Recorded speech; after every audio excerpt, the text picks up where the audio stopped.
සාදු සාදු සමන්ත චක්කවාලේසු අත්‍රා ගච්ඡන්තු දේවතා සද්ධම්මං මුනි රාජස්ස සුනන්තු සග්ග මොක්ඛදං ධම්ම ශ්‍රවණ කාලෝ අයං බදන්තා ධම්ම ශ්‍රවණ කාලෝ අයං බදන්තා ධම්ම ශ්‍රවණ කාලෝ අයං බදන්තා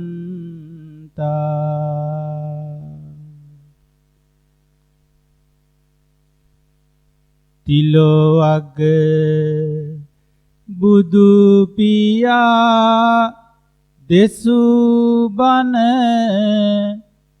අසන්නට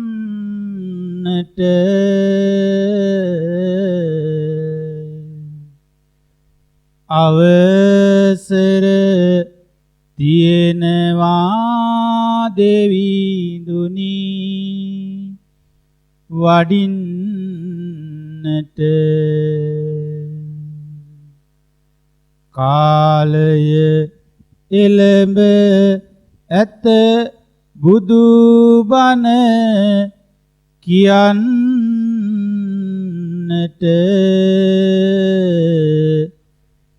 දෙවියොත් වඩීවා අද බණ අසන්නට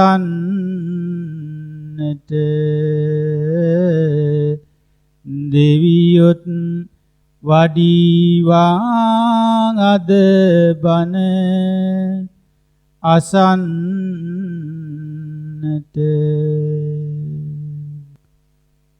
බුදු සරණ වේවා සදහම් සරණ වේවා සංඝ සරණ වේවා මිතුම් සරණින් ජයම වේවා සාදු සාදු සාදු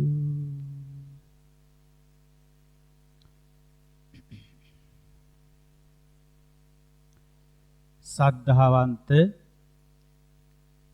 වාසනාවන්ත ගුණගරුක පින්වතුනි අද පුර පසළොස්වක පුන් පොහෝ දවස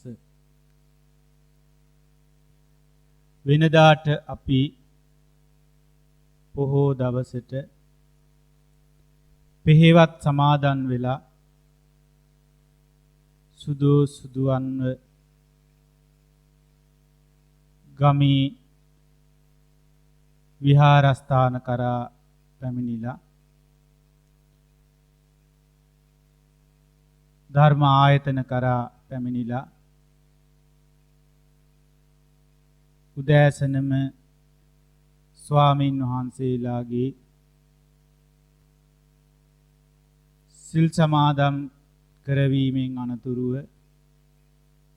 දවස ගෙවන්නේ අපි සිල්වත් වූ අය අද දවසේ අපි සිල් සමාදන් වෙලා ඉන්නේ අපි අද බොහොම පාලනයකින් ඉන්නේ කියන මානසික මට්ටමත් එක්ක. ඉතින් ඒ වගේම අදත් පොහොය දවසක්. අද පොහොය වුණාට අපිට වෙනදා වගේ නෙවෙයි. මේ පොහොයට පමණක් නොවේ. දැන් පොහොය ගණනාවක් තිස්සෙත් රටේ ලෝකේ පවතින මේ උද්ගත වෙලා තිබෙන COVID-19 වෛරසයේ පැතිරීම හේතු කොටගෙන බොහෝ කටයුතු අපට පාලනයකට යටත්ව සිදු කරන්නට වෙලා තිබෙනවා. ඒ අතර අපට මේ ආගමික කටයුතු වලදීත් සිතූ පරිදි විහාරස්ථානවලට පැමිණිලා විහාරස්ථානවලට ගොස් ඒ ආගමික කටයුතු වල වන්දනාමය කටයුතු වල වත්වාවත් වල යෙදෙන්න අවස්ථාව අවහිර වෙලා තිබෙනවා. නිවෙස් වලට වෙලා කටයුතු කරන්නට සිද්ධ වෙලා තිබෙනවා. ඉතින් ඒ නිසා අපිට අදහසක් තියෙනවා අද අපිට සිල් ගන්නට බැරි වුණා කියලා. සිල් ගන්නට යන්න හිතාන හිටියා. සිල් ගන්නට බැරි වුණානේ මේ රටේ තියෙන වාතාවරණෙත් එක්කලා අපිට අද අපේ සීලයත් අහිමි වුණා කියන අදහසින් අපි හැසිරෙන බවක් පේනවා. ඒ නිසා වෙනද පාලනය අපිට නැහැ. වෙනද පොහොය දවසට තිබුණු පාලනය නැහැ. ඒ වෙනුවට අපි සුපුරුදු gedara පාලනය අපේ අතට ගන්නවා. අපේ මනසට ගන්නවා. පින්වතුනි හරි ලස්සනයි මේ පොහොය දවස අන්නේ දවස් වලින් අපිට වෙන් වෙලා පෙනෙන්න හේතු උනේ සාමාන්‍ය දිනවල අපිට තිබුණේ අපි විසින් නිවැසියන් නිවසේ වැඩ කටයුතු පාලනය කරන ස්වභාවය. පොහොය දවස්වල අපිට ලැබුණේ ගමේ පන්සලේ ස්වාමින් වහන්සේලාගේ තුලින් අපිට ලැබෙන අවවාද අනුශාසනා යම් කිසි නීති රීති පද්ධතියක් තුලින් නැතිනම් නීති රීති සමුදායක් තුලින් නැත්නම් චාරිත්‍ර වාරිත්‍ර සමුදායක් තුලින් අපිව පාලනය වෙන එකක්. මේ දෙකේ ප්‍රධාන වෙනස තමයි පොය දවස වෙනකම්ම අපි විසින් පාලනය සිදු කළා. පොය දවසට අපි කරන පාලනය නවතා අපි පාලනයකට යටත් වුණා. අපි තුල පාලනයක් ඇති කරගත්තා.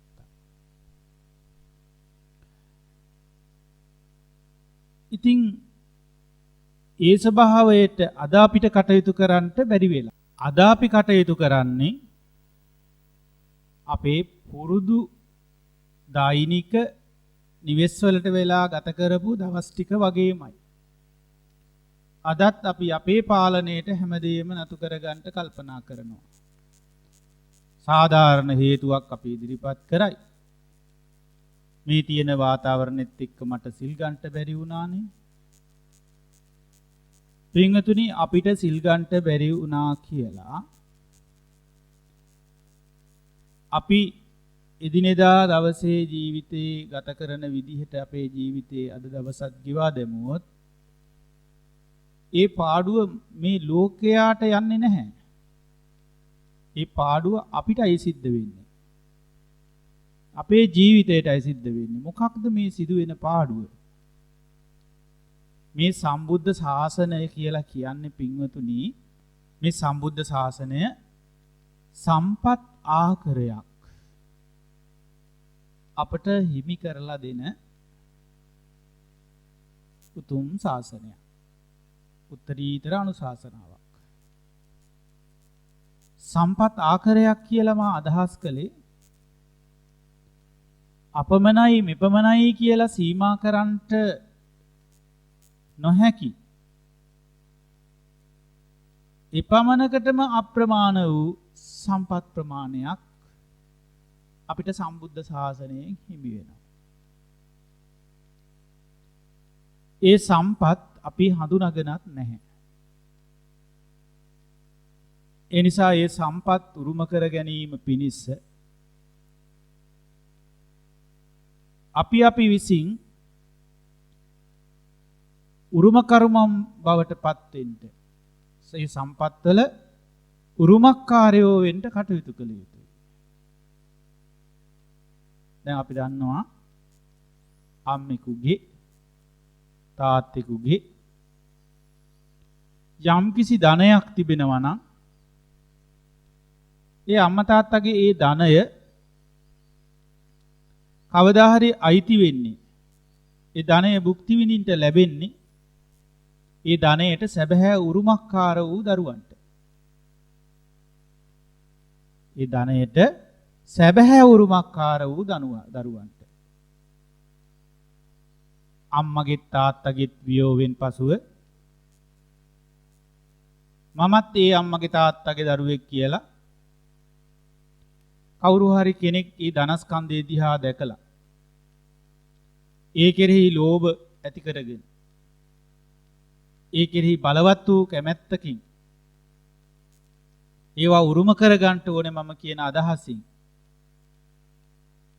මමත් අම්මගේ තාත්තගේ දරුවෙක්, ඒ ධනය මටත් අයිතියි කියලා ඉදිරිපත් වුණොත් එපමණකින්ම ඔහුට හෝ ඇයට ඒ ධනය හිමි වෙනවද? නැහැ පින්වතුනි. මේ සබාදහමේ යම් කිසි ක්‍රමයක් තිබෙනවා මේ දරුවාට තමන්ගේ දෙමාපියන්ගේ උරුමය නැතිනම් දෙමාපියන්ගේ ධනයේ තියෙන උරුමය මට තියෙන බව පෙන්වන්නට මම ඒ අයගේ දරුවෙක් කියලා පෙන්වන්න ඕනේ. එහෙම ඔප්පු කරලම පෙන්වන්න ඕනේ. ඒවට යම් වූ සහතික පත්‍ර විවිධ ක්‍රම වලින්, ලිඛිත සාධක වලින්, ජෛවමය සාධක වලින් ඔප්පු කරලා පෙන්න ගන්න පුළුවන් වුණොත් ඔව් එයා දරුවෙක් කියලා ඒ දරුවට උරුමකම් කියන්න පුළුවන් ඒ තාත්තගේ හෝ අම්මගේ ධනයට. එහෙම නැතුව ඒකට කටවචනයකට කියූ පමණින් ඒ උරුම වෙන්නේ නැහැ පින්වතුනි. සමහරලාට හරියට ඒ තාත්තා සතුව තිබුණු, අම්මා සතුව තිබුණු ධනෙ කොච්චරයිද කියලා දැනගන්නවත් ලැබෙන්නේ නැහැ ඒකට. ආන් ඒ විදිහටම පින්වතුනි අපිට මේ සම්බුද්ධ ශාසනය තුල අපේ බුදු පියාණන් වහන්සේ, අපි කියන්නේ අපේ බුදු මෑණියන් වහන්සේ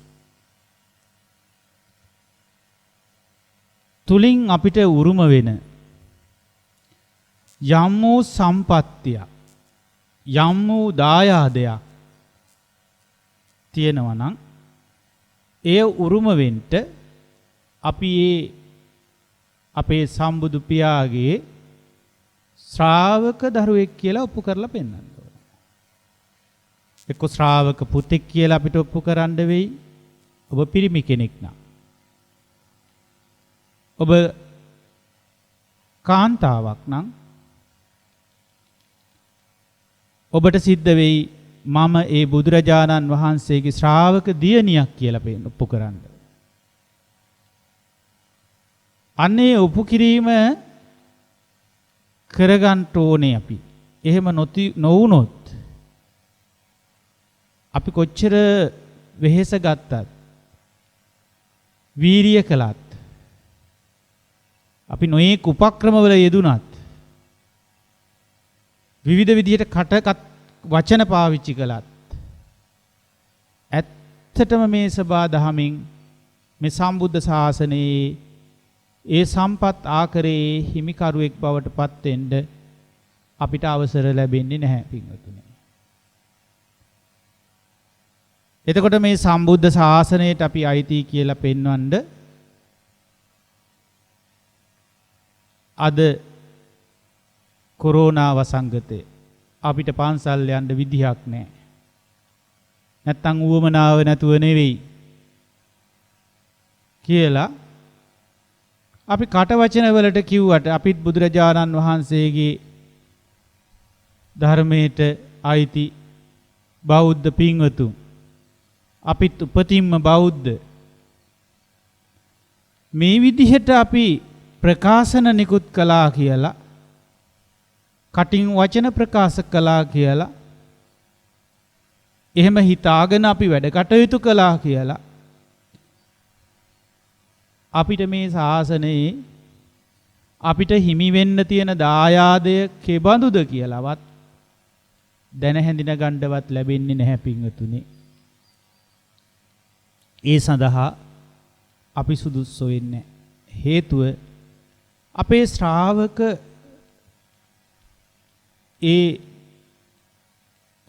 භව, ශ්‍රාවක දරුවෙක් හෝ ශ්‍රාවක දියණියක් බව, ශ්‍රාවක පුතෙක් බව අපිට ඔප්පු කරගන්න පුළුවන් වෙලා නැහැ. මම මේකදී අදහස් කරේ කට වචන වලින් ඔප්පු කරන්න පුළුවන් දෙයක් නෙවෙයි මේක. මේ ශාසනයේ උරුමය ලබන්ට තියෙන්නේ අපි මේ සම්පත් වලට උරුමකම් තිබෙන කියන බව ලබන්න තිබෙන්නේ මේ සම්පත් පිළිබඳව දැන හැඳින ගැනීමක් මුලින්ම අපිට ඇති වෙන්න ඕනේ. අපි අපේම අම්මා නම් අපි මේ ධනෙ අපිට ලැබලා දුන්නේ. අපේම පියාණන් නම් අපි අනිවාර්යයෙන් මේ අම්මා තාත්තා ඇසුරු කරලා තිබෙනවා බොහෝ සෙයින්. අම්මා තාත්තාගේ ධනස්කන්ධය ගැන, ඒ සම්පත්තිය ගැන, ඒ උත්තරීතර ධනයන් පිළිබඳව අදහසක් අපිට තියෙනවා. අපේ හිතුමතේට අපි වැඩ කරන පිරිසක් වෙන්නේ නැහැ එතකොට. මේ සම්පත් උරුම වීම පිණිස පියාගේ පැත්තෙන්, අම්මගේ පැත්තෙන් වෙන්න ඕනේ ආකාරයට කටයුතු සිද්ධ වෙන විදිහට අපි අවසාන කාලේ කටයුතු කරන්න අවශ්‍යයි. යුතුයකම් පැත්ත, වගකීම් පැත්ත ඉටු කරනකොට තමයි අපේ අයිතිවාසිකම් පැත්ත කතාබස් කරන්නට සුදුසුකමක් අපිට ඇති වෙන්නේ. දැන් උදාහරණයකට අම්මකට යුතුයකම් ඉටු නොකරන පුතෙකුට, තාත්තට යුතුයකම් ඉටු නොකරන පුතෙකුට සාධාරණ අයිතියක් නැහැ තමන් අයිතිවාසිකම් ගැන කතාබස් කරන්න. නමුත් කවුරු හරි තාත්තාගේ අම්මගේ අවශ්‍ය කරන යුතුයකම් වගකීම් නොපිරිහෙලා ඉෂ්ට කරයිද? අවසාන මොහොතේ එයා සුදුසුකම් ලබනවා ඒ ධනයේ අයිතිවාසිකම් Tamanට ලැබෙන්න. සමහරට උපතින් වෙන ඇත්තටම ගත්තොත් වෙන පවුලකට අයිති දරුවෙක් වෙන්න පුළුවන්. මේ අම්මා තාත්තා හදා වඩා ගත්තා. ඉතින් හදා වඩා ගත්තා කියන එකේ අදහස තමයි ඒ අම්මට ඒ තාත්තට අවශ්‍ය පරිදි, ඒ අම්මා තාත්තා කැමති වෙන පරිදි, බලාපොරොත්තු වෙන පරිදි හැදුන වැඩුණා. ඒක තමයි අපි අනිත් පැත්තට කියන්නේ ඒ අම්මා තාත්තා විසින් හදා වඩා ගත්තා කියලා. ඒ හැදුන වැඩුන ස්වභාවය නිසා ඒ අම්මා ඒ තාත්තා අවසාන භාගයේදී පුතේ ඔබට, දරුවෝ නුඹට මේ ධනෙ කොටසක් අයිති, මේ ධනස්කන්ධයම එක්කෝ අයිති කියලා උරුමය පවරනවා. ඒ සුදුසුකම නිසා. අන්න ඒ විදිහටම පින්වතුනි අපේ බුදු පියාණන් වහන්සේගේ ශාසනයෙත්, ඒ බුදු පියාණන් වහන්සේගේ, බුදු මෑණියන් වහන්සේගේ උත්තරීතර අනුශාසනාව තුලින් උන්වහන්සේ අපිට විවර කරන්න බලාපොරොත්තු වෙන සම්පත් ආකරය මහා සම්පත් සාගරය අපිට දැන හැඳින ගන්නට ලැබෙන්නේ. ඒ වගේම අපිට ඒ වගේ උරුමකම් කියන්න ලැබෙන්නේ. ඒ උරුමය සැබෑ විදියට භුක්ති විඳින්න ලැබෙන්නේ. සමහරට උරුමකම කියවන්න පුළුවන්. ඒත් භුක්ති විඳින්න ලැබෙන්නේ සත්‍ය විදිහටම උරුම වුණොත් විතරයිනේ. ඒ නිසා ඒ සත්‍ය විදිහට ඒ දේ උරුම කරගන්නට අපි සුදුස්සෙක් වෙන්න අවශ්‍යයි. ඒ කියන්නේ උරුමකාරයා වෙන්න ඕනේ. ඒ උරුමය සිද්ධ වෙන්නේ අපි කට වචනයෙන් කියලා විවිධ ප්‍රකාශන කරලා අපිට අර දේ උරුමයි මේ දේ උරුමයි කියලා අපිට ජීවිතේට ලබා ගන්න භෞතිකමය වශයෙන් ලැබීමේ බලාපොරොත්තුවෙන් ඉදිරිපත් වන්නන්ට නොවේ. බුදුරජාණන් වහන්සේ දේශනා කරා එදා බුදුරජාණන් වහන්සේගේ කාලේ වැඩ සිටිය නවක භික්ෂූන් වහන්සේලාටත් ඒ වගේම යම් කිසි කාලයක් ගෙවුන ධර්මයට පැමිණිලා කලක් ගත වූ භික්ෂූන් වහන්සේලාටත් උන්වහන්සේ ප්‍රකාශ කරන්නේ මහණෙනි ආමිසයට දායාද වෙන්න එපා. ඔබට ලබන්න තියෙන ලැබීම් ගැන ගිජුකමින් වාසය කරන්න එපා. භෞතිකමය වශයෙන් ලබන දේවල් ආමිෂමය වශයෙන් ලබන දේවල් වලට ගිජු වෙලා වාසය කරන්න එපා. මේ ආමිෂයට දායාද වෙන්න එපා. දෑවැද්ද කියලා හිතන් එපා ඒක. මේ ශාසනයේ තමන්ගේ ප්‍රතිපත්තිමය වැඩපිළිවෙලට යන්න. ඒ ශාසනික උරුමය ඔබට ලැබෙන්නේ ඔබේ ප්‍රතිපත්ති තුලින් ඔබ කටයුතු කරොත්. ඒ සම්පත්තික ඔබට විවර වෙන්න පටන් ගන්නවා. ඉතින් එහෙමනම් පින්වතුනි කාල වේලාවත් ගත වෙන නිසා මම පුංචි හැඳින්වීමක් විශාල විස්තරයක් නෙවෙයි පුංචි හැඳින්වීමක් මේ සම්බුද්ධ ශාසනයේ උරුමයන් පිළිබඳව අපිට ලැබෙන දේ පිළිබඳව පොඩි අදහසක් ඉදිරිපත් කරන්න. මේ උතුම් පසළොස්වක පොහෝ දවසේ ඔබට පුළුවන් අද මට සිල් ගන්න විදිහක් නැහනේ කියන්නේ නැතුව නිවසේදිම සමහර දෙනෙක් මා මේ කියන විදිහට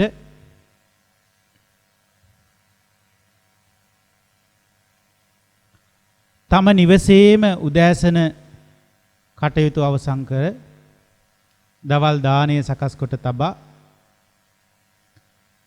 තමන් විසින්ම සීලය අදිෂ්ඨාන කර ගන්නවා.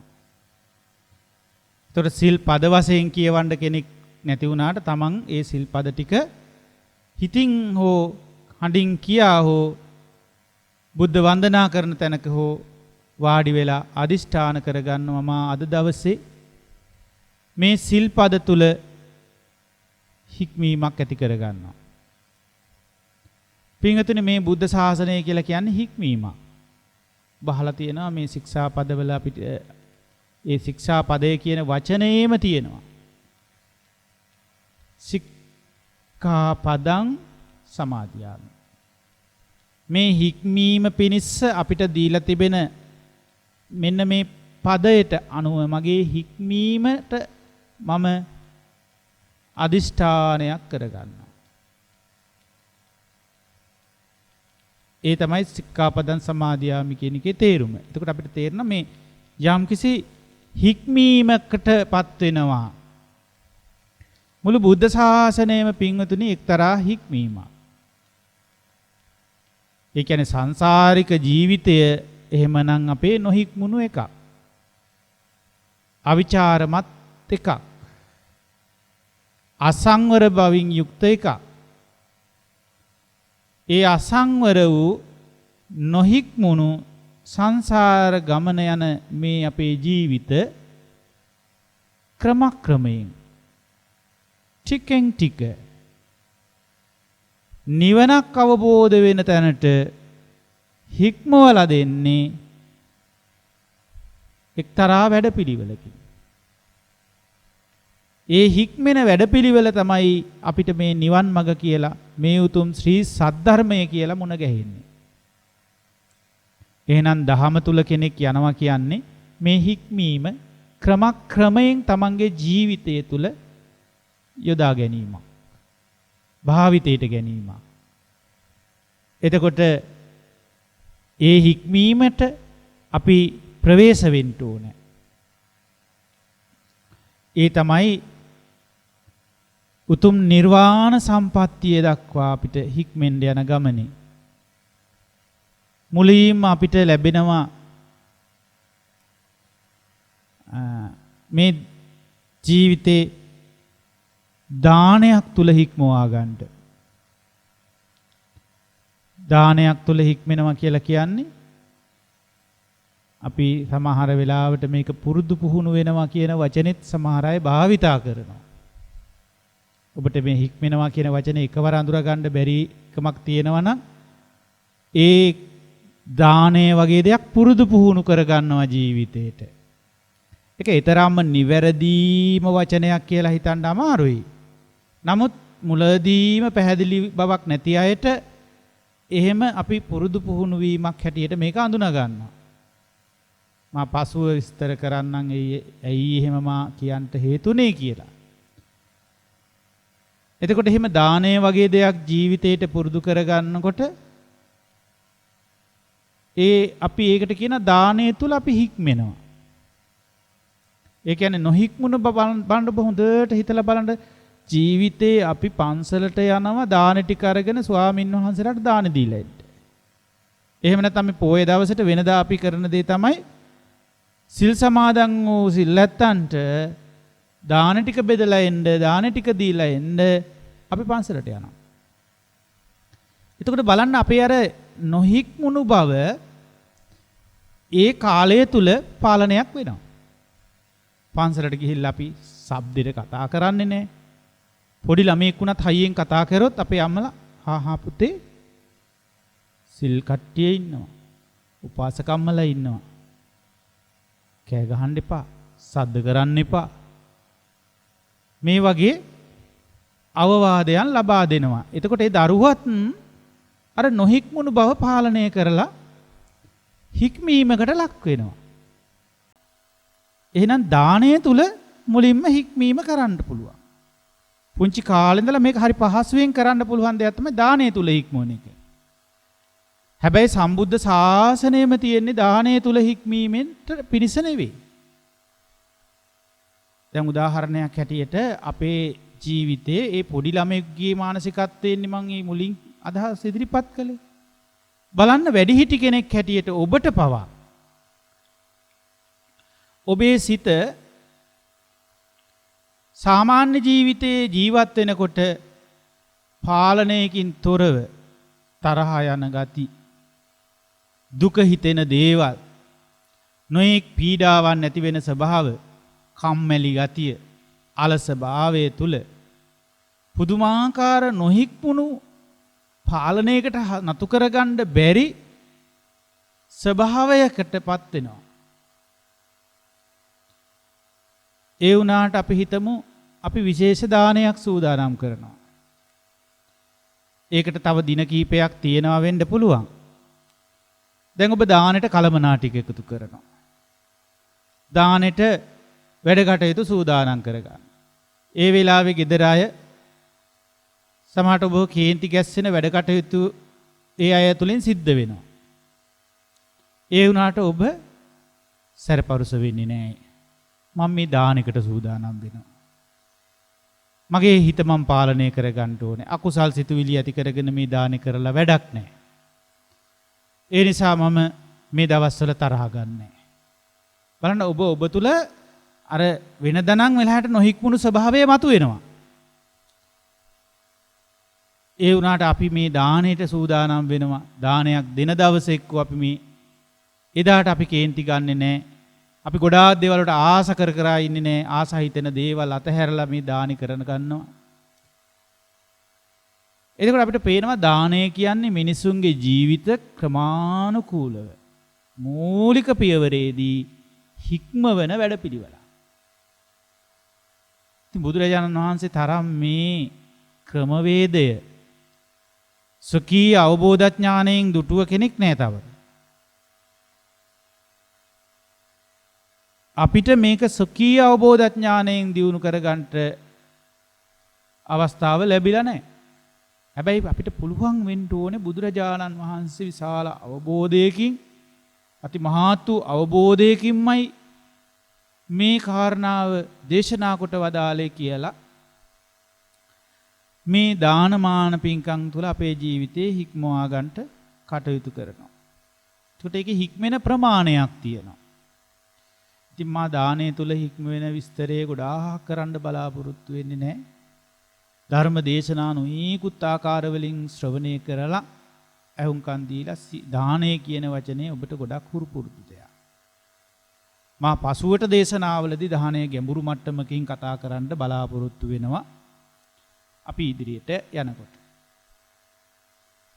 අපිට ඊළඟට කතා කරන්න තියෙන්නේ ඊළඟට අපේ ජීවිතයේ සීලය තුල හික්මවන්න ආරම්භ කරන්න ඕනේ.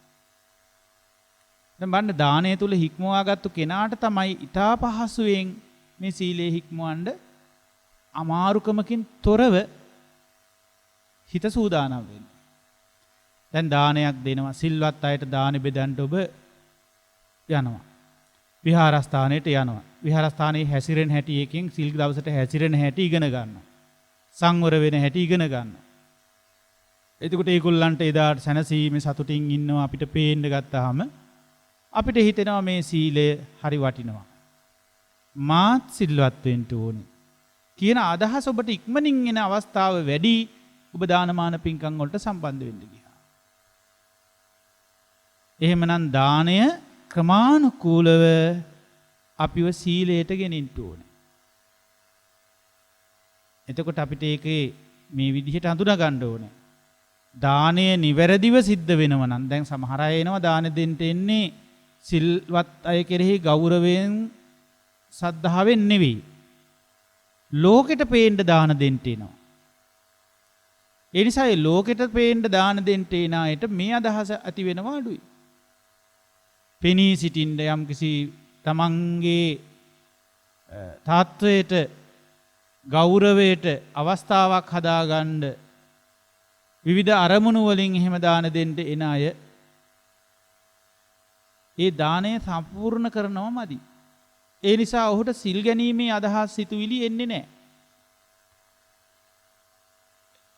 එහෙම එන්නේ අර සිල්ලැත්තන්ට ගෞරවයෙන් දන් දෙනකොට. සිල්ගත් උත්තම පිරිසක් මේ අය අපිට වඩා අද දවසේ මේගොල්ලෝ උසස් කියන හැඟීම හිතේ ඇති කරගෙන දානෙ බෙදනවා ඇවිල්ලා. එහෙම කෙනා බොහෝ විට ඉඩ තියෙනවා වාර කීපයකදී අර සිල්ලැත්තන්ගේ අදහස් උදහස් අනුව ඒගොල්ලන්ගේ පෙළඹවීම් වලට ඉක්මනින් අවනත වෙලා ඔව් මාත් එන්න ඕන ඉක්මනින් සිල් ගන්න කියලා දිනයක් ඉක්මනින් හදා ගන්න. වැඩ කටයුතු බහුල ජීවිතයෙන් මිදිලා සිල් ගන්නට එයාත් අදිෂ්ඨාන කරනවා.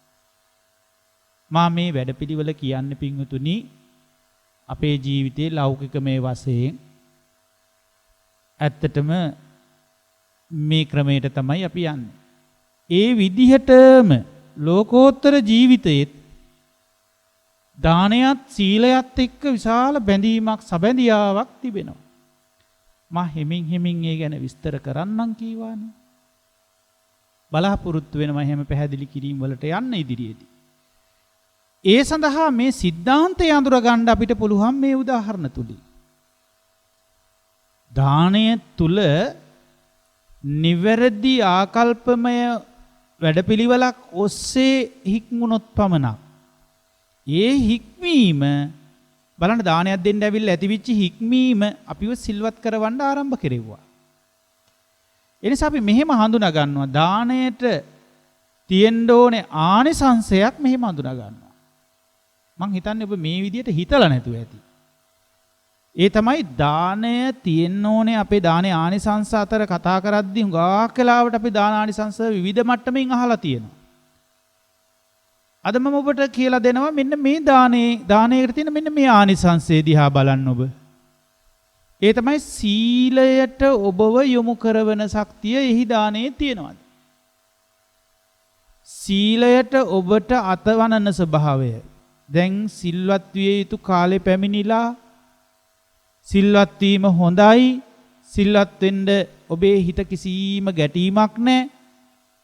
හිතේ කහටක් නැහැ. සිල් ගන්න හිත හොඳට ඉඩ දෙනවා. ඒ කියන්නේ සිල් ගන්න හිත දෙනවා. සමහර අය කියන්නේ අනේ තාම මට සිල් ගන්න තරම් හිතක් නැහැ. ගෙදර මිනිස්සුන්ගේ වැඩ වැඩි. දරුවන්ගේ වැඩ. ගෙදර දොරේ කාර්ය බහුලයි. ඒ අයගේ යුතුයකම් තියෙනවා. ඉතින් ඒවා කර කර ඉන්නවා. ඒවා දාලා ඇවිල්ලා මට මේ හිත හදාන සිල් ගන්නත් බෑ. හිත දෙන්නේ නැහැ. මේ වැඩ තියද්දි මෙහි ඇවිල්ලා සිල් අරගෙන ඉන්න.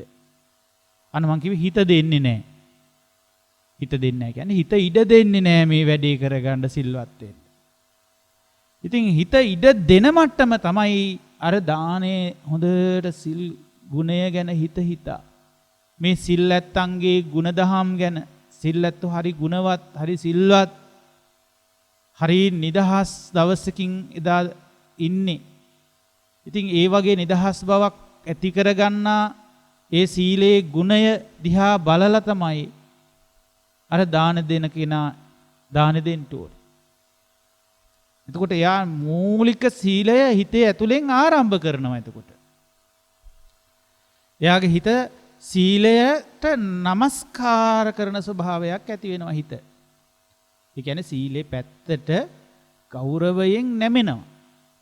නම්මේ සීලී බවක් ඇති වෙනවා. සීලය කියනකොටම සිල්වතෙක් දකිනකොට ඔළුව පාත් කරලා කඳ ටිකක් පාදල කරලා ඒ පැත්තට පුළුවන් නම් අත් දෙක එකතු කරලා වැඳලා නේ සමහරලාට කඳින් නැමිලම දන ගහලම වඳින අය ඉන්නවා. වයසින් වැඩි මහල්. සිල් ගත්ත අයට දාන දීලා යනකොට පොඩි ළමයිනුත් සිල් අරන් ඉන්නවා. මම මෙතන වඳින්න ගියොත් මේ පොඩි අයටත් වැඳා වෙනවා. එහෙම හිතන්නේ නැහැ. දාන දීලා ඉවර වෙනකොට අර සිල් කට්ටියටම වඳිනවා අපි දකිනවා. වඳිද්දි සිල් කට්ටිය මොකද කරන්නේ? තමන්ගේ අතේ තියෙන අත් ලේන්සුව හෝ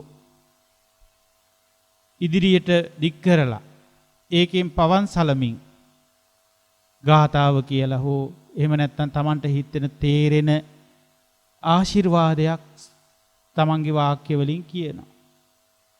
එතකොට එක්ක හිස අත ගාලා ආශිර්වාද කරනවා. එතකොට අර ගොල්ලන්ට ලොකු ශක්තියක් හිතට ලැබෙනවා. එයි මේ සීලය පැත්තට නැමුණා මේ හිත ගෞරවයෙන් හැබැයි. දැන් එදාට අපි ඔක්කොටම කලින් කෑම ටික කන්න නැඹුරු වෙන්නේ නැහැ.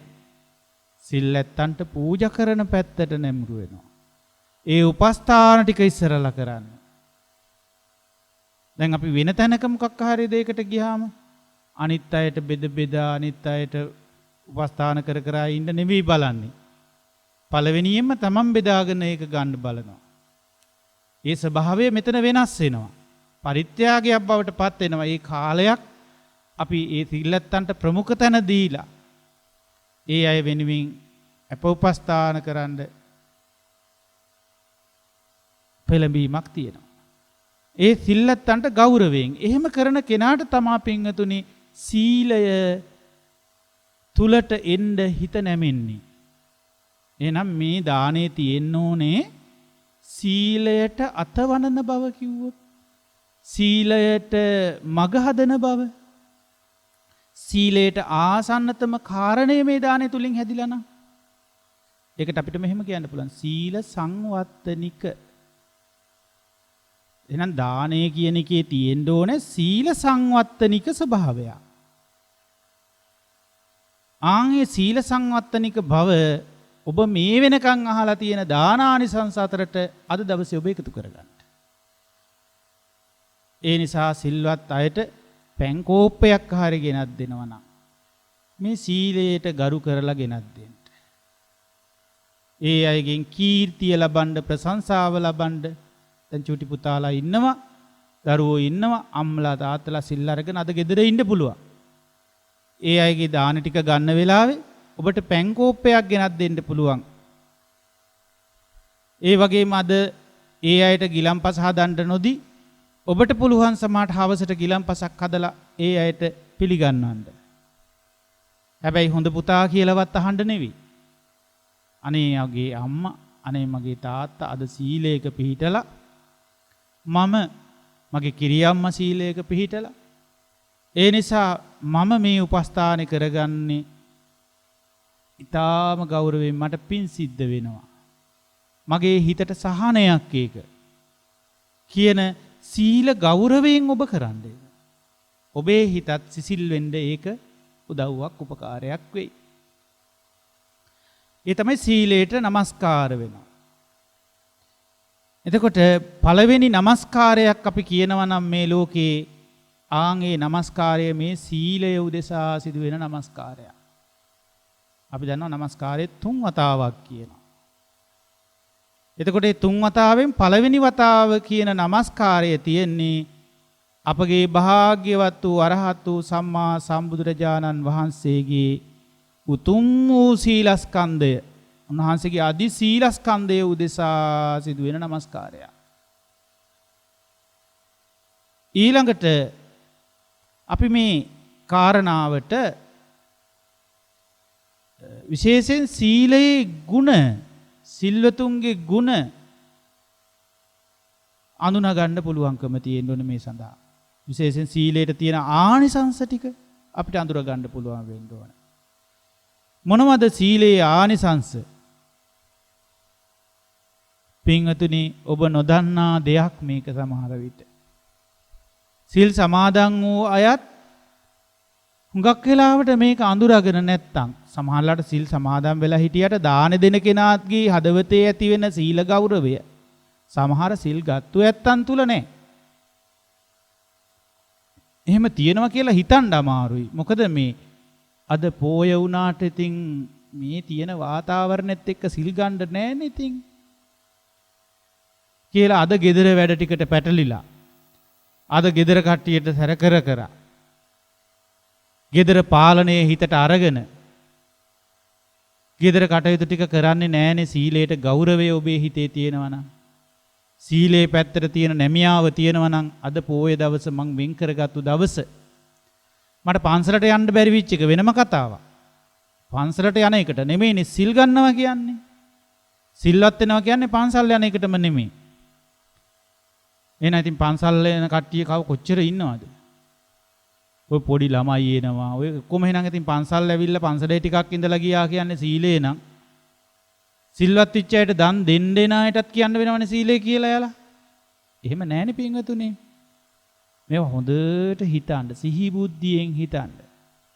අපි බණ අහන්නම් වාලේ අහන්න නැතුව අහන්න පුරුදු වෙන්න ඕනේ හොඳ සිහි බුද්ධියේ.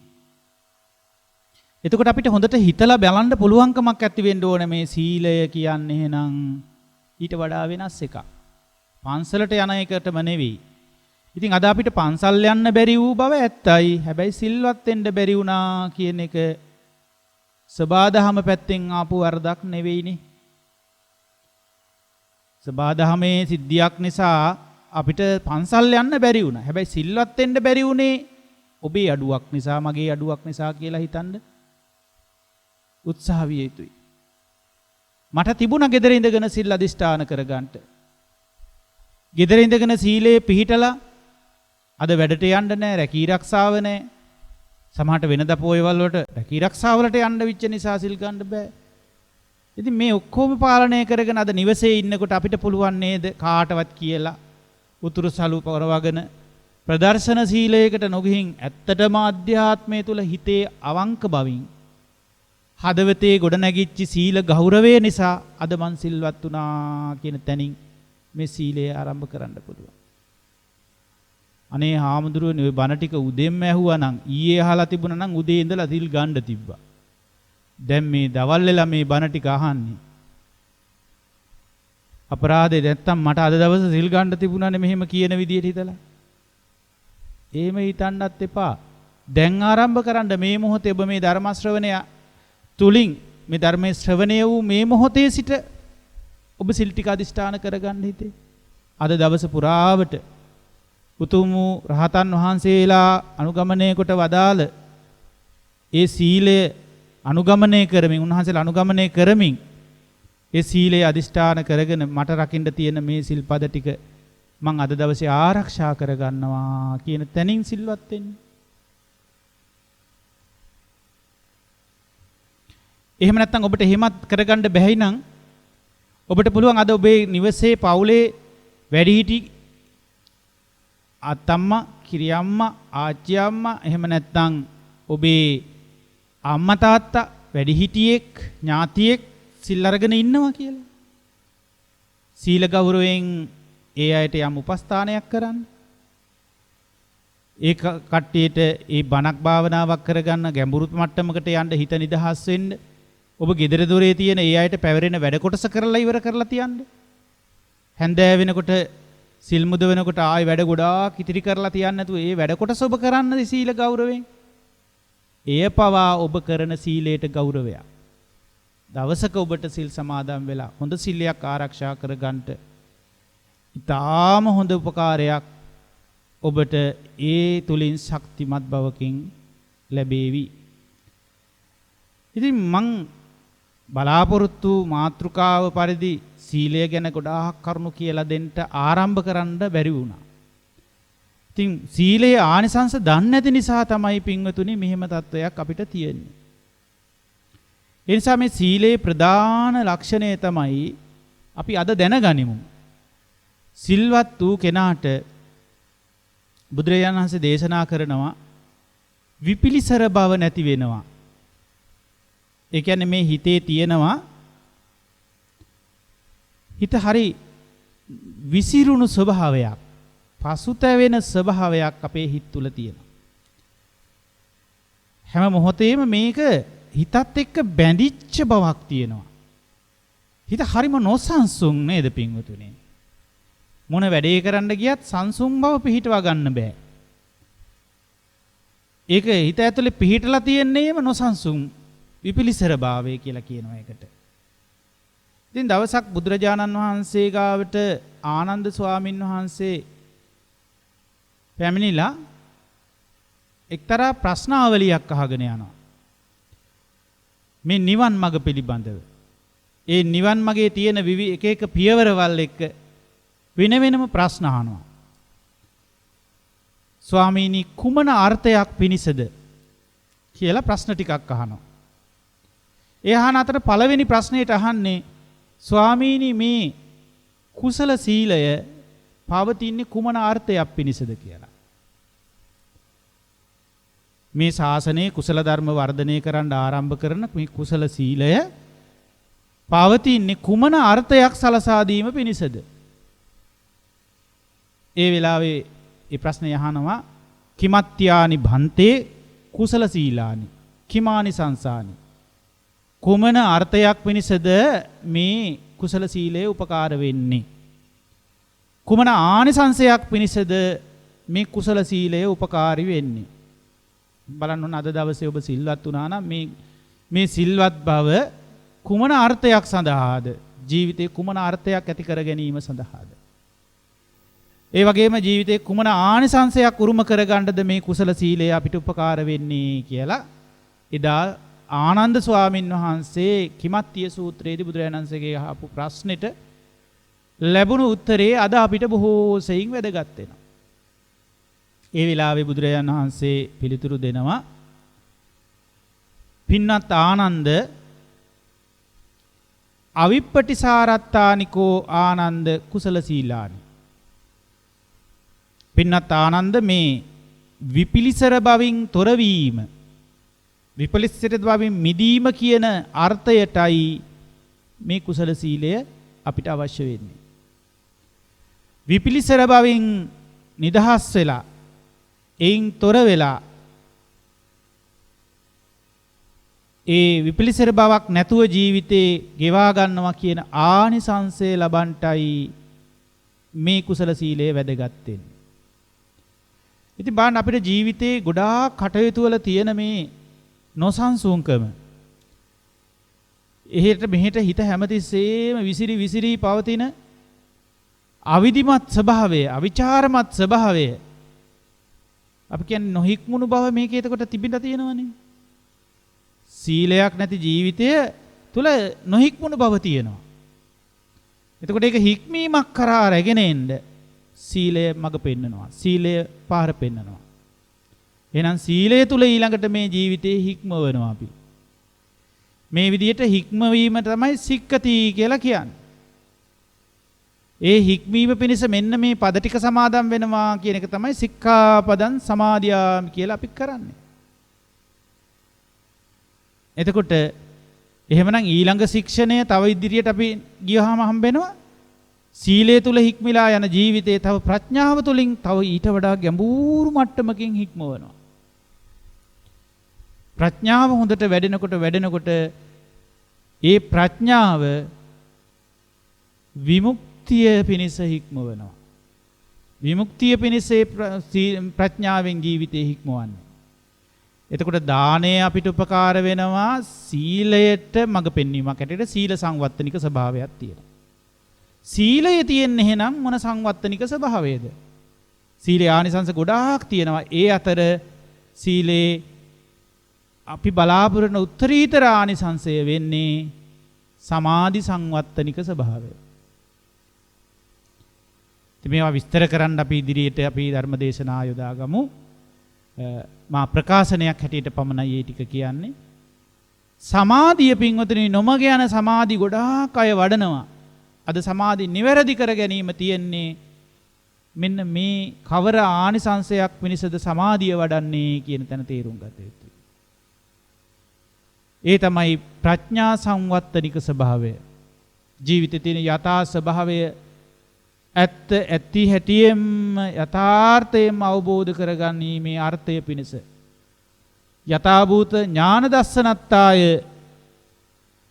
යථාභූත ඥාන දස්සනානිසංසාය කියන අර්ථයෙන්ුයි ඒ සඳහා ප්‍රඥා සංවත්තනික භාවයක් උයි සමාධියෙන් මතු කරලා දෙන්නේ. ඉතින් මේ පෙළ ගැස්ම හොඳට මතක තියාගන්න ඕනේ. එතකොට අපිට තියෙනවා සීල සමාධි ප්‍රඥා ත්‍රිශික්ෂාවක් අපිට. ශික්ෂණ තුනකින් ජීවිතේ හික්මවලා පරිපූර්ණත්වයට අරන් යන්න ඕනේ. ඉතින් එහෙම මගක් අපිට බුදුරජාණන් වහන්සේ තමයි දේශනා කොට වදාළේ. ඉතින් ඒ නිසා මේ විපිලිසර බවට අමතරව මේ ජීවිතයේ සීලය හිමි කෙනාට සීලයේ තියෙන ආනිසංස පංචකයක් බුදුරජාණන් වහන්සේ දේශනා කරලා තියෙනවා. ඒ පිළිබඳව සඳහනක් තිබෙනවා බුද්ධඝෝෂ ස්වාමින් වහන්සේ විසින් රචනා කරන ලද විසුද්ධි මාර්ගයේ මහත් වූ භෝගස්කන්ධයක් ලබන්නට හේතු වෙනවා. අපි දන්නවා හොඳ ධනය ඇති කෙන කට්ටිය බවට පත් වෙන්නේ එහෙනම් සිල්වතුන්. මේ ජීවිතේ හොඳ සිල්වත් වෙනවද? ඒ අයට මේ ජීවිතේමත් ධනය ආරක්ෂා වෙලා ඒ ධනය සම්පත්තියක් බවට පත් කරගෙන මතු ජීවිතවලත් ධනස්කන්ධෙ හිමි වෙන්න මේ සීල සම්පත්තිය උදා වෙනවා. බලන්න දැන් ඔන්න අපි පටන් ගත්තා එක එක සම්පත් අපිට උදා වෙන්න. දානෙ දෙන්න ගිහිල්ලා සීල සම්පත්තිය උදා වුණා. ඊගාවට අපිට මා ප්‍රකාශ කළ සමාධි සම්පත්තිය, ප්‍රඥා සම්පත්තිය.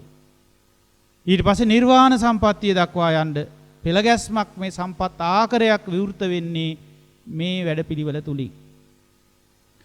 ඒ නිසා බුදුරජාණන් වහන්සේ පෙන්වලා තියෙනවා මහත් වූ භවභෝග සම්පත් ඇති වෙනවා. බලන්නකො භෝග සම්පත් විනාශ වෙන්නේ නැහනේ දුස්සීල මිනිස්සුන්ට වගේ. සිල්පද කඩාගෙන දුස්සීලකම් කරගෙන යන අයට හොයන කරන දෙයක් ඉතිරියක් වෙන්නේ නැහනේ. වගතුවක් නැහැ කියලා අපි කියන්නේ. දුස්සීල මිනිස්සුන්ට මිනිස්සු සාප කරන හොරකමින් සල්ලි හොයන්න පුළුවන්. වංචාවෙන් සල්ලි හොයන්න පුළුවන්. හැබැයි මේ මිනිස්සුන්ට වගතුවක් නැහැ කියලා මිනිස්සුන්ගේ සාපයට පත් වෙනවා යාලා. ඒ වගේ අකුසලයෙන් එන සාපය යාලට විපාක දෙනකොට මේ හැම සම්පත්තියක්ම අහිමි වෙලා යනවා. ඒ නිසා එයාට භවභෝග සම්පත් උරුම කරගන්නට එයා සිල්වත් වෙන්න ඕනේ. ඒක සීලේ ආනිසංසයක්. ඊළඟ සීලේ ආනිසංසය තමයි කල්යාණ කීර්ති රාවයක් පැතිරෙනවා. අහවලා හොඳයි හරි ගුණ යහපත් බාන්න සිල් ගන්න අයට ಗುಣ කියනවා කට්ටිය. කවදාවත් බයින්නේ දොස් කියන්නේ නැහැ. සිල් ගන්න අයට ඒ උපාසකම්මලාගේ ಗುಣ රාවය පැතිරෙනවා. අනිත් අයට සාපේක්ෂව හොඳ කීර්ති රාවයක් අනිත් අය අතර පැතිරලා යනවා. ඒ වගේම විවිධ ප්‍රභූ පිරිස් අතරට බය නැතුව ඉස්සරහට යන්න පුළුවන්කමක් ඇති වෙනවා. ඒකට කියනවා විසරද බවක්. ඒ කියන්නේ නොබියව නිර්භය භාවයෙන් යුක්තව වාසය කරන්නත් පිරිස් අතරට එළඹෙන්නත් පුළුවන් වෙනවා. අපිට තැනකට ගිහිල්ලා එලිමහානේ ලොකු පිරිසක් රැස් වෙන තැනක ගිහිල්ලා ඉස්සරහට ගිහිල්ලා ස්ටේජ් එකකට නැගලා එහෙම නැත්නම් අපිට කට්ටියට පේන තැනක වාඩි වෙන්න උනත් පුදුම අමාරුවක් නේ තියෙන්නේ. අපි බලන්නේ මූණ වහගෙන අස්සක මුල්ලක හැංගිලා වාඩි වෙන්න පුළුවන් නම් තමයි අපි කැමති වෙන්නේ. ඒ කියන්නේ සීලය නැතිකම නිසා තමයි එහෙම වෙන්නේ. විසරද බව නැහැ. බය එනවා. මූණ පෙන්නගෙන ඉන්න බයයි. කතා කරන්න වෙයි කියලා බයයි. අපේ විවිධ අඩුපාඩු තිබුණොත් එහෙම ඒ අඩුපාඩු මේ කට්ටිය දැනගත්තොත් දන්නවද දන්නෙත් නැහනේ මං හැංගිලා ඉන්න ඕනේ මං ටිකක් මුවා වෙලා ඉන්න ඕනේ කියලා අනිත් අයගේ වාඩි වෙනකොට පවා එහෙම ස්වභාවයක් අපිට පේනවා. ඒ නිසා බය නැතුව ඉදිරියට දැන් ධර්ම දේශනාවක් අහන්න ආවත් ඉදිරියට ඇවිල්ලා වාඩි වෙන්නේ නැති ප්‍රශ්න අද ගොඩාක් තියෙනවා. ඒ සීලේ නැති නිසා. එතකොට ඒ නිසා නිින්ද යනවා ඕවා මේවට බය හින්දා බය ගතිය නිසා ඒ සීලේ තියෙන අයට වගේ නෙවෙයි සීලේ නැති අයට එහෙම ලක්ෂණ තියෙනවා. කුසීතකම අලසකම මේවා ජය ගන්න බෑනේ. ඒ නිසා ඒ විසරදව ඉදිරියට එන ගතිය හැදෙන්නේ සීලේ ආනිසංස තුලින්. ඊළඟට පින්නතුන් ජීවිතයේ අවසාන මොහොත වෙනකොට සිහි මුලාවටපත් වෙන්නේ නැහැ. බුදුරජාණන් වහන්සේ පෙන්ලා දෙනවා සිහි මුලා නොවි යාට ජීවිතයේ අවසන් සුසුම් පොද හෙලන්න පුළුවන් වෙනවා. අකුසල් වලට යන්නේ නැහැ. ඒ කියන්නේ හිත සිහියෙන් තියාගත්තාම හොඳ කුසලයක හිත පිහිටවගෙන තියාගන්න පුළුවන් වෙනවා. සිහි මුලා නොවි ජීවිතයේ අවසාන මොහොතට මුහුණ දෙන්න පුළුවන්. ඒ වගේම මරණින් මත්තේ දිව්‍ය සැප සම්පත් ලබන්න පුළුවන් වෙනවා. දුගති වලට උපත කරා යන්න හේතු වෙන අකුසල ධර්ම හිතට එන්නේ නැහැ. සීලයක පිහිටි කෙනාට මරණින් මත්තේ සුගති සම්පත් ලබන්න පුළුවන්කම ඇති වෙනවා. එහෙමනම් පින්වතුනි ආන්ගේ ආනිසංසත් එක්ක බලන්නේ හැම තැනකම සිතේ විපිලිසර බව අඩුවීම මේ හැම දෙයකම තිබේවි. සිත විසිරෙන්නේ නැහැ, පසුතැවෙන්නේ නැහැ. ඇයි? සීලය නිසා විසිරෙන්න හේතු වෙන දේ එකතු වෙන්නේ නැහැ ඔබේ ජීවිතේට. සීලය නිසා පසුතැවෙන්න හේතු වෙන දේ ඔබේ ජීවිතේට එකතු වෙන්නේ නැහැ. ඒ නිසා හිත බොහෝම නිස්කාමී වෙන්න පටන් ගන්නවා. හිත තැම්පත් වෙන්න පටන් ගන්නවා. ඒකට අපි කියනවා සමාධියට ආසන්නතම කාරණේ හැදෙනවා. ඉතින් පින්වතුනි මේ පෙළ ගැස්වීමත් එක්ක තව ඉදිරියට අපිට කතා කරන්න බොහෝ කාරණා තියෙනවා. අපි මේ කතා කරපු කාරණා තුලත් අපිට කතා කරන්නට තිබුණු ප්‍රමාණය අති විශාලයි. ඒ නිසා මේවා වෙන වෙනම දේශනාවලින් අපි ඉදිරියේදී අඳුනගමු. අද පොයේ දවසේ පන්සල් නොගියත් අපි සිල්වත්. වෙනදා සිල්වත් නොවුනත් පන්සල් ගියා. හරියටම සීලය අඳුරගෙන සිල්වත් වුණාද නැද්ද කියලා ප්‍රශ්නිකුත් තියෙනවා. ඒ ගැනත් හිතලා බලන්න අවස්ථාවක් කරගන්න. ඉතින් අද දවසේ ඔබ මේ විදිහට සීලයේ පිහිටලා ඔබේ ජීවිතය මේ ධර්මයේ ශ්‍රවණය කරගෙන පන්සලේ එදා කරපු කටයුතු තුල අද ඔබ හික්මෙන්නේ තමන්ගේම නිවසේ වෙන්න පුළුවන්. ඉතින් මේ අවස්ථාව අද දවසේ ඔබට හදලා දෙන්න මේ ධර්ම දාණය ඔබට තිලින කරන්න කටයුතු කරනු ලැබුවේ ධර්මානුකූල අනුග්‍රහය සිදු කරලා ධර්ම දානයක් වශයෙන් මේ ඉදිරිපත් කරලා මේ අන්තර්ජාල විකාශනයක් බවට පත් කරලා කටයුතු කරන්න උදව් කෙරුවේ පින්වත් කැලුම් මහත්මයා වගේම ගීතා මෑණියන් ගල්මුරුවේ සිට ඒ පවුලේ දරුවන් සමග එකතු වෙලා මේ විදිහේ උතුම් ධර්ම දානමය පුණ්‍ය කටයුත්තක් සිදු කරන්නට යෙදුණා. ඒ තමයි ඒ අයගේ ප්‍රාර්ථනාව අප වෙනුවෙන් කප්පරක් යුතුයකම් හා වගකීම් ඉටු කර මෙලව හැරගිය මව්පියන්ට ඒ මව්පිය දෙපාර්ශවයේම අයට පින් අනුමෝදනා වීම පිණිස මේ ධර්මයේ හේතු වේවා කියලා. සුජීවත්ව සිටින අපටත් සියලු ඥාතීන්ටත් නිරෝගී සුව හා නිවන් මඟට ආලෝකයක් ලැබීමට මේ පිණිස හේතු මේ පින් හේතු වාසනා වේවා. සකල ලෝකවාසීන්ට මේ COVID-19 වසංගතයෙන් තිලින කරනවා නම් යම් දහම් පණිවිඩයක්, ඒ පණිවිඩය ගැන මට ඇත්තට පැහැදිලි කරන්න බැරි වුණා. අපිට මේ වගේ විවේකයෙන් නිදහසේ ධර්මයේ හැසිරෙන්න අවස්ථාවක් ඔබට තියෙනවා කියන පණිවිඩයයි අපිට දෙන්නේ. ඒ පණිවිඩයේ තේරුම් අරගන්නත් හැම දිනාටම ඒ වගේම මේ රෝග බියෙන් ගැලවීම පිණිස කළ යුතු ආරක්ෂිත වැඩපිළිවෙල තුළ හැසිරෙන්නත් ශක්තිය ලැබේවා කියලා ප්‍රාර්ථනා කරනවා. ඒ වගේම මේ ධර්ම දානමය පුණ්‍ය කර්මය ලොවට තිලින කරන්නේ අන්නේ අරමුණින් තව දේ සඳහා අපමණ වෙහෙසක් දරන ගරුතර ස්වාමින් වහන්සේට චතුරාර්ය සත්‍ය අවබෝධයට මේ පුණ්‍ය කර්මය උපකාරක ධර්මයක් වේවා කියලා ප්‍රාර්ථනා කරනවා. එහෙමනම් ඒ ගීතා මෑණියන්ටද කැලුම් මහත්මාටද ඒ වගේම ඒ දරුවන් වශයෙන් රෝමිත පුතාට සඳලී දියණියට ඇතුළු ඒ පවුලේ හැම දෙනාටම උතුම් චතුරාර්ය සත්‍ය ධර්මයේ වහවහ අවබෝධ වෙන්න මේ පින්කම හේතු වාසනා වේවා කියලා හැමෝම සාදුකාර පවත්වමු. හොඳයි, එහෙමනම් දෙවියන්ටත් අපි පින් දෙමු. සියලු ලෝකවාසී දෙවි දේවතාවුන් වහන්සේලා මේ පින අනුමෝදන් වෙත්වා. දෙව් බඹ පිරිසම මේ පිනෙන් සැපවත් වේවා, සුවපත් වේවා. උතුම් චතුරාර්ය සත්‍ය ධර්මයේ වහා අවබෝධ වේවා කියලා සාදු කියමු. ඒ ධර්ම දානයේ තුලින් ජනිත වුණා වූ පුණ්‍ය කටයුත්ත, පුණ්‍ය මහිමය ඒ බලාපොරොත්තු වෙන මිය පරලෝකීය මව්පිය දෙපාර්ශවයේ මිය පරලෝකීය සියලු ඥාතීන්ට මේ පින් හේතු වාසනා වේවා. ඒ වගේම ඔබගේ පවුල්වලත් ඔබගේ ජීවිතවලත් මිය පරලෝකීය සෑම දෙනා මේ පින් අනුමෝදනාවෙන් උතුම් චතුරාර්ය සත්‍යම අවබෝධ කරගනිත්වා කියලා සාදු කියමු. ඒ වගේම ඒ ධර්ම දානයේ දරු ඒ පවුලේ හැම දෙනාටමත් උතුම් චතුරාර්ය සත්‍යම අවබෝධ වේවා. ඔබටත් ධර්ම ශ්‍රවණයට සම්බන්ධ වූ සෑම දෙනාටමත් තවත් නොඑක ආකාරයෙන් මේ සඳහා උපකාර කළා වූ සියලු දෙනාටමත් උතුම් වූ අමා මහ නිවන පිණිස හික්මීමට මේ සීල ශික්ෂාවේ වැදගත්කම තේරුම් අරගෙන මේ උතුම් ශික්ෂාකාමී වැඩපිළිවෙලින් නිවන් මඟ කරා ප්‍රවේශ වෙන්න ශක්තිය ලැබේවා ලැබේවා ලැබේවා කියලා ආශිර්වාද කරනවා. හැම දිනාටම තෙරුවන් සරණයි.